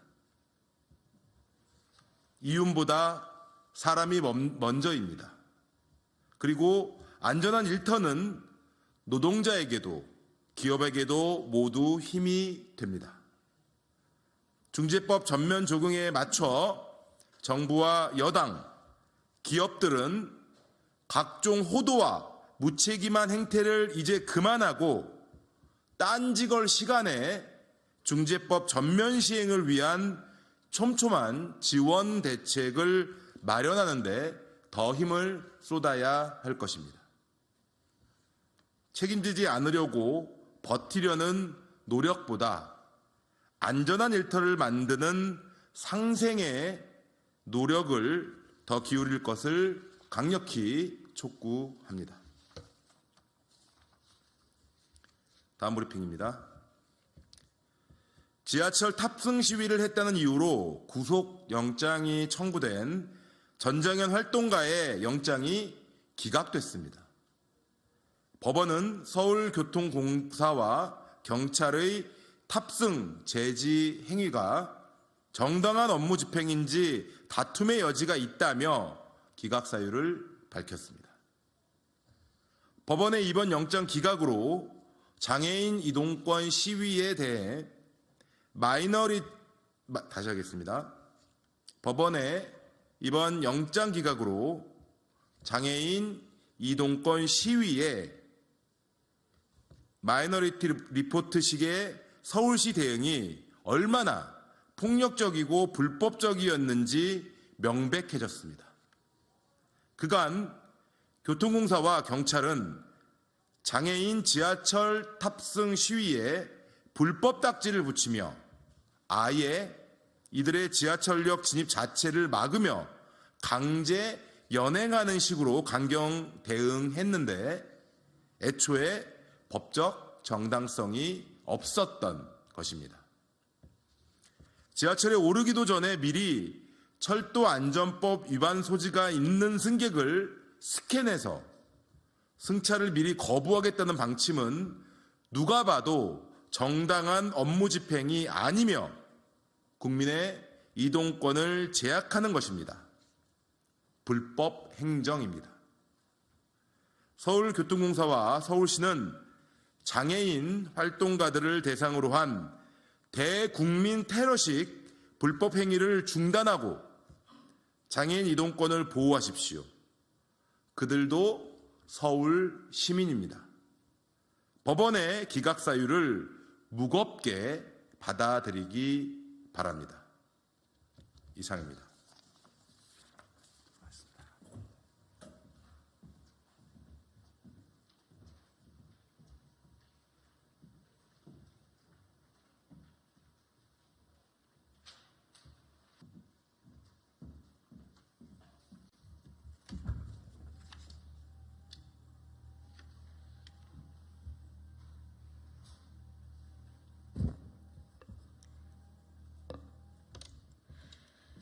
진보당 대변인 홍희진입니다. 오후 브리핑 한 건 진행하겠습니다. 대법원도 인정한 일제강제동원 책임. 윤석열 정부는 제3자 변제안 철회하십시오. 바로 어제 일제강제동원 피해자들에게 일본 기업의 책임을 인정하는 대법원 판결이 또 나왔습니다. 이는 작년 12월 대법원이 총 5건의 판결에서 일본 기업의 배상 책임을 인정하는 판결을 내놓은 뒤 또 이어진 판결입니다. 대법원도 일본 가해 기업의 책임을 인정했습니다. 일제 강제동원 피해자들은 일본 가해 기업들에 의해 감금되어 강제노동해야 했고 원폭 투하로 인해 피폭까지 당하는 고통을 겪어야만 했습니다. 비록 판결이 늦어지면서 피해자들은 세상을 떠났지만 뒤늦게나마 가해 기업의 책임을 묻고 피해자들의 명예회복을 위한 판결이 나왔다는 점은 의미가 있습니다. 윤석열 정부는 일본 가해 기업 감싸는 제3자 변제안 당장 철회하십시오. 정부가 추진하는 제3자 변제안은 일본 기업 배상금을 정부 산하 재단 기금으로 대신 지급하겠다며 내놓은 방안입니다. 한마디로 일본 가해 기업들의 책임을 한국 정부가 모면해주겠다는 것입니다. 대법원의 연이은 판결을 통해 역사의 진실을 세우는 길에 한결 더 가까워지고 있습니다. 이 길에 우리 정부와 정치는 일본 정부와 가해 기업들에게 역사의 책임을 명확히 묻고 피해자들이 명예를 회복할 수 있도록 책임을 다해야 할 것입니다. 진보당도 정치의 책임을 다하기 위해 모든 강제동원 피해자들의 명예가 회복되는 그날까지 함께 하겠습니다. 이상입니다.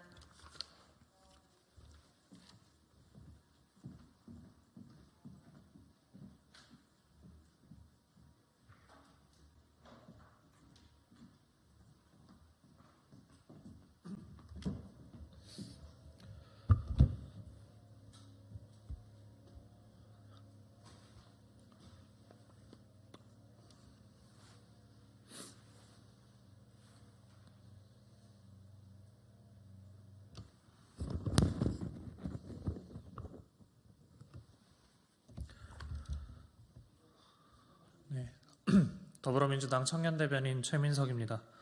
브리핑 시작하겠습니다. 윤석열 정부는 인공위성을 달에 보낼 돈이 없었습니까? 보낼 의지가 없었습니까?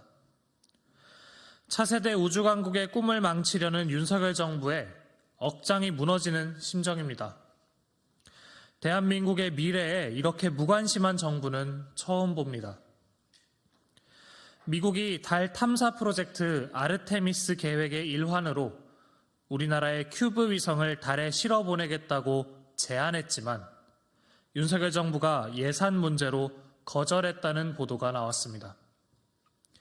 세수를 60조 원이나 펑크내고 그 여파로 스페이스 이노베이션 사업 등 우주개발 R&D 예산을 줄줄이 삭감하더니 한미 정상회담의 성과로 내세운 아르테미스 계획마저 외면한 것입니다.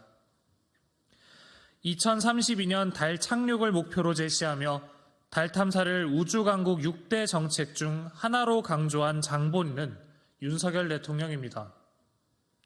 윤석열 대통령은 자신의 약속을 까맣게 잊은 것입니까? 100억 원이면 인공위성을 달에 보내 달 탐사에 박차를 가할 수 있었습니다.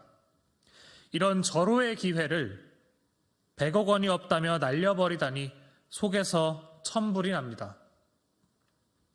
나갔다 하면 사고만 터지는 윤석열 대통령의 해외 순방에 쏟을 578억 원은 있는데 대한민국 우주 강국의 미래를 위해 쓸 100억 원은 없다는 말입니까? 전문가들도 이런 기회를 놓치면 우주 분야 최상위 그룹에 낄 기회가 없을 것이라고 통탄하며 우주 협력에 대한 윤석열 정부의 언행 불일치를 지적하고 있습니다. 이처럼 자신의 약속을 지킬 의지도 능력도 없는 윤 대통령은 여전히 금융투자소득세 등 감세 정책을 쏟아내는 등 총선용 포퓰리즘 공약을 남발하고 있습니다.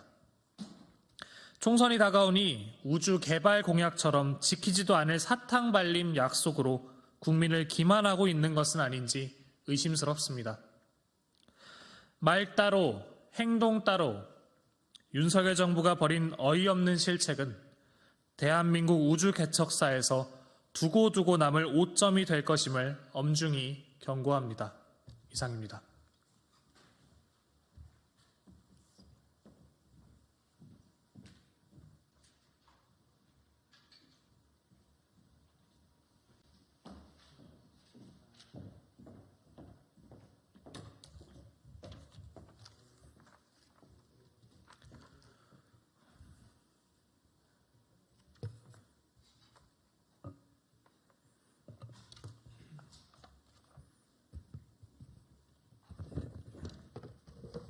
네, 시작해도 될까요? 네, 국민의힘 김원수 상근부대변인 온마이크 시작하도록 하겠습니다. 83만 소상공인의 절규가 민주당은 들리지 않으십니까? 결국 민주당은 자신들의 정치적 목적을 위해 민생과 서민의 생계마저 볼모로 잡았습니다. 동네 식당과 빵집, 카페 등 상시 근로자 5인 이상의 소규모 사업장까지 중대재해법이 적용이 확대되면 양세 사업장은 전례 없는 혼란과 피해에 직면하게 됩니다. 가게 문을 닫으라는 거냐며 영세 사업자들의 원성이 하늘을 찌르고 있습니다. 이는 단순한 불만의 표출이 아니라 생존을 위협받는 데 대한 절박한 절규입니다. 현장에서는 안전과 보건을 담당할 인력을 배치해야 하는 과중한 법적 의무를 충족시킬 여력이 없는 중소기업과 소상공인들이 대다수입니다. 지난해 한국경영자총협회가 50인 미만 사업장 1,053곳을 대상으로 실시한 조사 결과 응답한 사업장의 무려 94%가 법 적용 준비가 완료되지 않았다고 답변했다는 사실은 중대재해법 시행에 따른 소상공인들의 준비 부족과 불안감을 여실히 보여주고 있습니다. 법을 지킬 수 있는 시간을 달라는 호소에도 민주당은 이를 외면한 채 아전인수식 자신들의 정치적 이득만 추구한 것입니다. 중소기업과 소상공인들의 생계와 안전이 달린 문제를 정략에 의한 판단으로 생존을 위한 절규의 목소리를 외면한 민주당의 행태는 결국 국민의 심판을 면치 못할 것입니다. 국민의힘과 정부는 중대재해법 확대 시행에 따른 소상공인들의 고충과 혼란을 최소화하기 위한 실질적인 대책 마련 등 현장의 목소리를 귀 기울이며 고통을 덜어드리기 위한 최선의 노력을 다할 것을 약속드립니다. 감사합니다.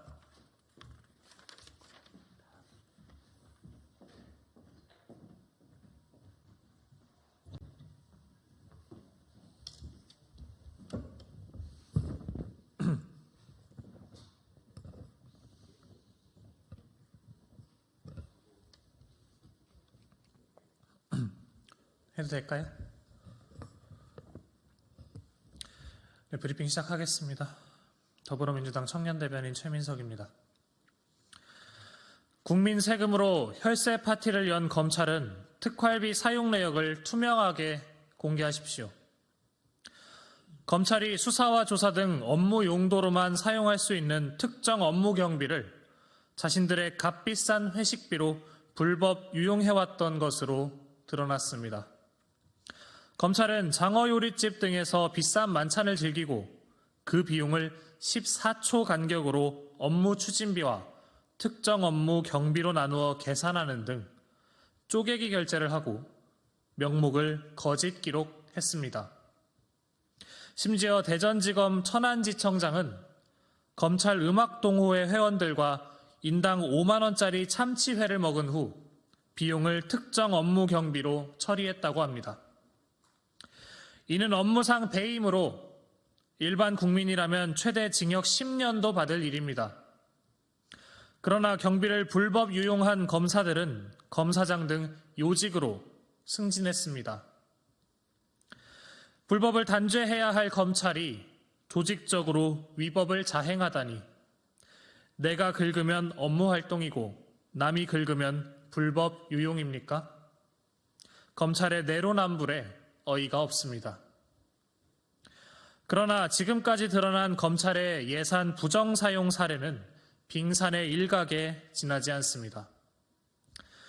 특정 업무 경비 자료를 공개한 검찰청은 전국 67곳 중 21곳에 불과합니다. 검찰은 법 뒤에 숨어서 벌이는 혈세 파티를 멈추십시오. 그리고 영수증 잉크가 휘발되었다는 등의 궤변을 멈추고 특활비 사용 내역을 투명하게 공개하십시오. 윗물이 맑아야 아랫물이 맑은 법입니다. 윤석열 대통령 역시 검찰총장 시절 특활비 사용 내역을 공개할 것을 촉구합니다. 이상입니다.